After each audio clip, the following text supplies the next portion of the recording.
Денеска фокусот во коментар на денот го заслужува филмското пукање кое што се случи во центарот на Скопје пред градската болница. На МВР поважно им е дали на граѓаните маската им е под нос или закачена само на едното уво за веднаш да ги казнат, а воопшто не им е важно кој поседува и носи со себе пиштол.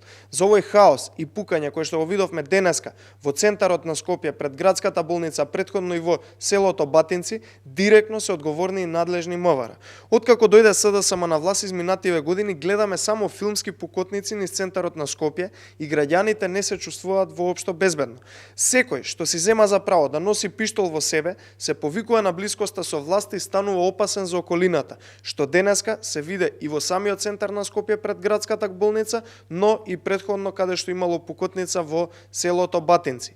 Дополнително, голем е сомнежот дека власта крие нешто бидејќи нејасни беа информациите кои ги споделува во медиумите. Најпрвин, очевидци за медиумите брифирале дека лице со пиштол се заканувало и пукало пред болницата, за потоа експресно МВР и директорот на СДСМ на болницата да демантираат дека немало никакво пукање пред градската болница, а за што сепак сведочи и автомобилот и пиштолот кои што се пронајдени на паркингот. Дали и зошто полицијата ги крие овие информации од граѓаните останува нејасно, но се поочигледно е дека доколку од самиот почеток кријат, тоа значи дека можеби се работи за лица кои се блиски до структурите на власта.